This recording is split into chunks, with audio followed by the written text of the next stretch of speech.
تو پچھلے ایپیسوڈ میں دیکھتے ہیں کہ ناہید بتا دیتی ہے کہ وہ ماجد سے محبت کرتی ہے اور پریزاد چلا جاتا ہے ریلوے پلیٹ فارم پہ اور اس جا کر سوچنے لگتا ہے. وہاں جاتے ہی اسے ایک دوست مل جاتا ہے جس کا نام ہوتا ہے ناساز, اور وہ اسے کہتا ہے کہ کودنے کے ارادے سے آئے ہو تو یہ آخری ٹرین ہے. نہیں ہے, ویسے تمہارا یہ نیک ارادہ یہ لوگ پورا نہیں ہونے دیں گے. اور پریزاد کہنے لگتا ہے کہ ضروری نہیں جو شخص ریلوے پلیٹ فارم پہ آیا ہو مرنے کے لیے آیا ہو یا خودکشی کرنے کے لیے آیا ہو. اس بات پر ناساز کہتا ہے کہ بات تو تم نے صحیح کی ہے. اور پھر ان دونوں میں کافی زیادہ باتیں ہونے لگتی ہے. ان دونوں میں سمجھ لو دوستی ہو جاتی ہے. پریزاد کہتا ہے کہ میں نے تمہیں دیکھا ہے, وہ بھی تم ہماری یونیورسٹی میں پڑھتے ہو اور تم شاعری کرتے ہو. اس بات میں ناساز کہتا ہے کہ ہاں شاعری نہیں, بس تھوڑا موڑا کر لیتا ہوں میں.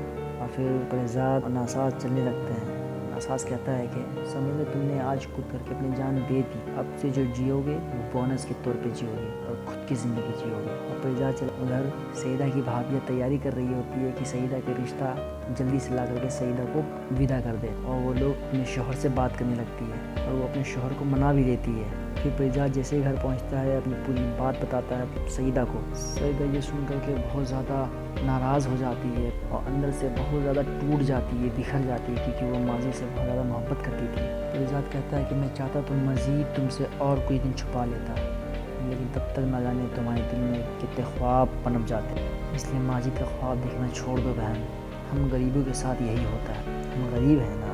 اور شوقی پریزاد سے مل کر کہتا ہے کہ میں نے تم سے کہا تھا نا کہ اس رات کوئی تھا, مجھے پورا یقین تھا کہ کوئی تھا. پریزاد کہتا ہے کہ مجھ سے ایک وعدہ کر, کبھی بھی اپنی زبان ناہید کا نام نہیں لوگے, نہ ہی کبھی بھی کسی کے سامنے اس کا ذکر کرو گے. اس بات پر شوقی کہتا ہے کہ مان لیا دوست تجھے, تو سچ میں پریزاد ہے. وہ کہتا ہے کہ ناہید بالکل بھی اچھی نہیں. ادھر ماجد اپنے امی ابو کو بھیج دیتا ہے ناہید کے گھر رشتے کے, اور اس کے امی ابو بھی مان جاتے. ناہید کے امی ابو تو بہت زیادہ خوش بھی ہو جاتے ہیں کہ اتنا سلیقے مند لڑکا ہمیں مل رہا ہے, اتنا ہونہار بچہ ہمیں مل رہا ہے. اور وہ لوگ تیار ہو جاتے ہیں اور آپس میں ڈیٹ بھی طے ہو جاتا ہے. اور دوسری طرف پریزاد کی جو بھابیاں ہوتی ہے وہ سعیدہ کو بھیجنے کی تیاری میں ہوتی ہے کہ کسی طرح جلدی سے اسے بھیج دیا جائے سسرال. اور پھر ایک ایسے رشتے کو لے کر کے آتی جو عمر میں سعیدہ سے کافی زیادہ بڑا ہوتا ہے. مانو ایسا دیکھنے میں لگ رہا ہے کہ بوڑھا, اس کی عمر سعیدہ سے کافی زیادہ ہو, لیکن پریزاد کی بھابیاں تو بہت زیادہ خوش ہوتی ہے کہ چلو بس کسی طرح سے جان چھوٹے سعیدہ سے, چاہے سعیدہ کی زندگی برباد کیوں نہ ہو جائے. سعیدہ کو پسند آئے یا نہ آئے اس سے کوئی فرق نہیں پڑ رہا تھا, یہاں تک کہ اس کے بھائیوں کو, جو اس کے سگے بھائی ہے اسے کوئی فرق نہیں پڑنے. بس اتنا فارمیلٹی کی طرح کہہ دیا کہ بس ایک بار اجازت لے لو اور پوچھ لو جا کر کے سعیدہ سے. ارے بھائی تم خود دیکھ رہے ہو کہ یہ شخص سعیدہ سے کتنا زیادہ بڑا ہے, بھلے ہی وہ ایک لوتا ہو, اس کا مطلب یہ تو نہیں ہے کہ کسی بڈھے سے اپنی بہن کے رشتہ طے کر. لیکن کہیں نہ کہیں اس کے بھائی لوگ بھی چاہتے تھے کہ جلدی سے بہن بھی چلی جائے سسرال, کب تک گھر میں بیٹھے. اور پھر سعیدہ تو بالکل ٹوٹی ہوئی ہوتی ہے, ہاری ہوئی ہوتی ہے, اس کا سارا سپنا چور چور ہو جاتا ہے کیونکہ وہ ماجد سے محبت کرتی تھی اور ماجد کا رشتہ طے ہو جاتا ہے ناہید کے ساتھ. اس بات پہ سعیدہ رشتے کے لیے ہاں کر دیتی ہے.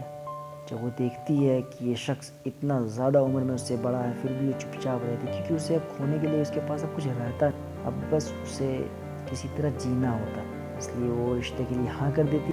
کمال کی بات تو یہ ہے کہ ڈیٹ بھی اسی وقت طے ہوتا ہے جس وقت ماجد ناہید کو اپنے گھر لے کر کے آئے گا. سعیدہ اپنے گھر سے ودا ہو کر کے کسی اور شخص کے پاس جائے گی جو عمر میں اتنا زیادہ بڑا ہو, ایک پورا کا پورا بڈھا ہوتا ہے. پریزاد جیسے ہی اس لڑکے کو دیکھتا ہے تو پوری طرح سے شاکڈ ہو جاتا ہے, اور وہ اپنی بہن سعیدہ کو بھی منع کر دیتا ہے کہ تم کبھی بھی اس رشتے کے لیے ہاں مت کرنا. لیکن سعیدہ تو ٹوٹی ہوئی ہوتی ہے, ہاری ہوئی ہوتی ہے, وہ ہاں کر دیتی ہے. اس بات پر پریزاد کافی زیادہ ناخوش ہوتا ہے اور پھر وہاں سے چلا جاتا ہے, کیونکہ پریزاد کے ہاتھ میں کچھ, وہ تو بس کسی طرح ٹیوشن پڑھا کر کے جو پیسے ملتا تھا وہ اپنی بھابھیوں کے ہاتھ میں دے دیتا تھا اور گھر چلا جاتا. پریزاد کے پاس اتنا زیادہ مال و دولت تھا نہیں جو اس کا حکم چلے, اس لیے بیچارہ بس روتا رہا اور وہاں سے چپ چاپ نکل گیا. اور پھر ناہید چلی جاتی ہے ماجد کے گھر شادی کر کے, اور ادھر سعیدہ چلی جاتی ہے اس شخص کے گھر. اور پھر سعیدہ خوش تو نہیں ہوتی لیکن بس سب کچھ قبول کر چکی ہوتی. اور ادھر پریزاد کافی زیادہ پریشان ہوتا ہے, تو ناساز پوچھتا بھی ہے کہ آخر کیا بات ہے, کیوں اتنی زیادہ پریشان. پھر پریزاد اپنی پوری بات بتاتا ہے ناساز کو. پھر ناساز کہتا ہے کہ فکر مت کر, یہ جو ہو رہا ہے اسے چلنے, اور جو تمہارے اندر کی آگ ہے نا اسے کبھی بجھنے مت دینا. تم چاہو تو اس زمانے کو راکھ کر سکتے ہو اپنے الفاظوں، اس لیے اپنے آپ کو کبھی بھی بجھنے مت دے۔ یہ جو لوگ تمہارے سامنے اس طرح کا حرکت کر کے چلے گئے ہیں، اپنے الفاظ کے شاعری میں اتنے زیادہ ماہر ہو جاؤ کہ ان سارے لوگوں کو اپنے سامنے جھکنے پر مجبور کر دو۔ اپنی دوسری شخصیت یعنی اپنے الفاظ کی شخصیت، اپنے اصل شخصیت کو اتنے زیادہ بلند کر دو کہ لوگ تمہارا پہلا تعارف، پہلی شخصیت، جو ظاہری شخصیت ہے جسے تم دکھتے ہو، اسے بھول جائیں۔ ساری دنیا کو اپنے سامنے جھکا دو۔ تم چاہو تو کچھ بھی کر سکتے ہو، کیونکہ تمہارے اندر جو بھی آگ پنپ رہی ہے اسے اور پنپ۔ اور سیدہ سے کہتا ہے کہ تم ٹینشن مت لو، تمہارے آگے کی تعلیم کے لیے میں ماں سے جلدی ہی بات کروں گا۔ اس بات سے سیدہ کافی زیادہ خوش ہو جاتی، کیونکہ سیدہ کو بہت زیادہ من ہوتا پڑھنے کا، اور اس کا آخری سیمسٹر بھی چھوٹ جاتا ہے، کیونکہ سیدہ کی بھابیاں اسے زبردستی شادی کرا کر کے بھیج دیتی ہے اور اس کا پڑھائی بھی چھٹوا دیتی ہے۔ اور جیسے ہی شوہر کہتا ہے کہ تمہاری تعلیم کے لیے میں بات کروں گا، تو سیدہ کا دل باغ ہو جاتا ہے اور کہتی ہے کہ آپ کو اس سے کوئی پرابلم بھی نہیں ہے۔ تو اس کا شوہر کہتا ہے کہ بھلا مجھے کیوں پرابلم ہو، بلکہ پڑھی لکھی ماں ایک بہتر ماں ثابت ہوتی ہے، کہ تم فکر مت کرو۔ اور یہیں پہ ختم ہوتی ہے آج کا ایپیسوڈ۔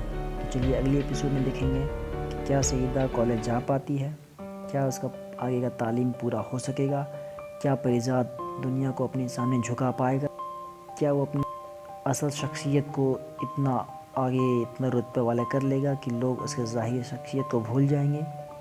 ان سارے سوالوں کے جواب جاننے کے لیے بنے رہی ہمارے چینل کے ساتھ۔ تب تک کے لیے خدا حافظ۔ چینل کو سبسکرائب کریں، لائک کریں، کمنٹ ضرور کریں۔